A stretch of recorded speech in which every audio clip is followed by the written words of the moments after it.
ఈరోజు తెలుగు రాష్ట్రాల్లో బీసీలకి చాలా అన్యాయం జరుగుతుంది. బీసీలని భయపెట్టే పరిస్థితులు ఉన్నాయి. తెలంగాణలో కనుక చూసుకున్నట్టయితే తీన్మార్ మల్లన్న ఆయన ఏదైతే తప్పులు తడగ్గా ఉందన్నారో ఆ సర్వే నివేదికని మరి ఆయన మీద నోటీసులు ఇవ్వటం, సస్పెండ్ చేస్తామని బెదిరించడం అనేది చాలా గర్హనీయం. ఎందుకంటే కొన్ని ఆ గణాంకాలు చూస్తే మాకున్నటువంటి ఎక్స్పీరియన్స్తో 2011లో తెలంగాణలో పాపులేషను 350 లక్షలు. మరి కొత్త సర్వే ప్రకారం 365, 368 లక్షలు అని చెప్పి చెప్తున్నారు. అంటే ఏంటి, 2011 నుంచి 2024 అంటే గత 13 సంవత్సరాల్లో ఎంతవరకు జరిగింది? 15 లక్షల కన్నా ఎక్కువ పెరగలేదనేది వాళ్ళ ఉద్దేశం.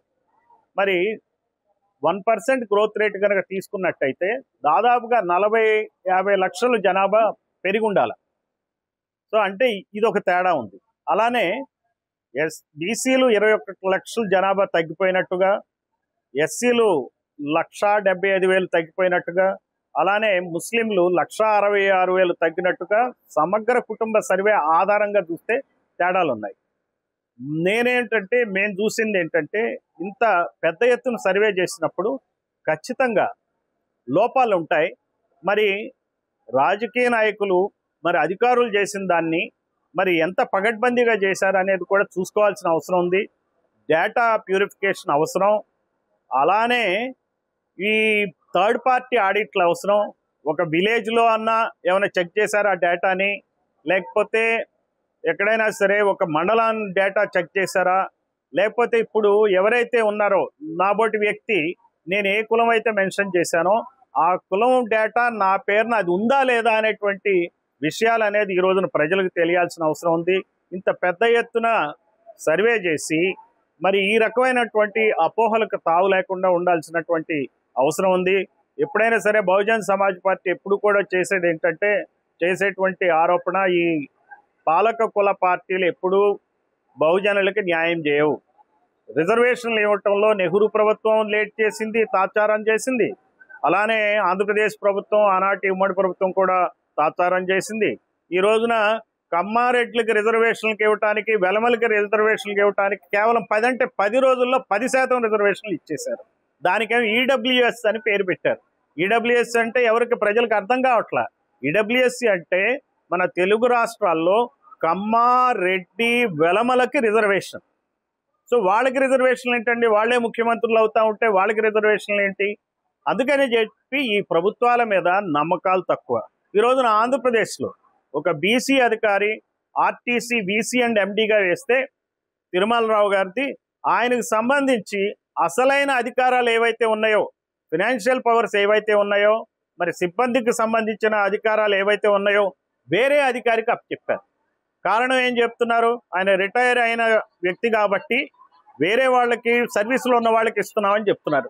మరి రిటైర్ అయినటువంటి అధికారులు చాలా సంస్థల్లో ఇప్పుడు స్టేట్ ఎలక్షన్ కమిషనర్గా చేస్తారు, ఇన్ఫర్మేషన్ కమిషనర్లుగా చేస్తారు, మరి రకరకాలైనటువంటి మన పీసీబీలో కూడా పొల్యూషన్ కంట్రోల్ బోర్డులో చేస్తారు, అన్ని చోట్ల చేస్తారు.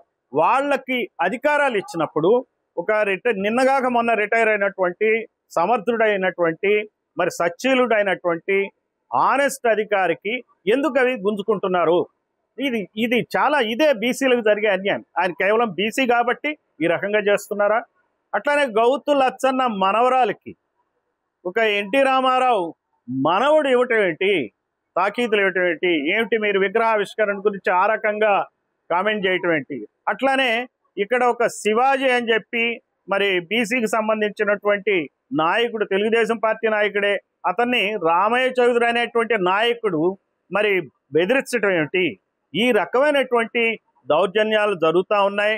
ఈ రోజున తెలుగుదేశం పార్టీ ఆంధ్రప్రదేశ్లో కూడా మేనిఫెస్టోలో ఏవైతే చెప్పారో మరి 34% రిజర్వేషన్ ఇస్తాం అన్నప్పుడు స్థానిక సంస్థల్లో సర్వేలు చేయకుండా ఎట్లా ఇస్తారు? జగన్ హయాంలో సర్వే చేసినప్పుడు ఆ సర్వే డీటెయిల్స్ని ఈ ప్రభుత్వం బయట పెట్టాలి కదా. ఆయన బయట పెట్టాల, ఎందుకంటే వాళ్ళకి పార్టీకి నష్టం అవుతుందని ఆయన బయట పెట్టాల. ఈయనప్పుడు ఈ వీళ్ళ అధికారానికి నష్టం, ఈయన బయట పెట్టట్ల. ఈ రకంగా బీసీలకు 2 రాష్ట్రాల్లో అన్యాయాలు జరుగుతున్నాయి. ఈ రకమైనటువంటి అన్యాయాలను మాత్రం సరిదిద్దాల్సిన అవసరం మరి ఈ పార్టీలకు ఈ ప్రభుత్వాలకు ఉంది. బీసీలు మొత్తం ఏపీలో ఎంతమంది ఉన్నారు? 50% పైగా ఉన్నారు, 60% కూడా ఉన్నామని చెప్తారు. అందుకనే కులగణన చేయమంటున్నాం. 50, 60, 55, 45 చేసి జనాభా దామాష పద్ధతిలో అభివృద్ధి ఫలాల్ని, రాజకీయ అధికారాన్ని ఈ వర్గాలకు అందించాల్సిన అవసరం ఈ ప్రభుత్వాలకు ఉంది.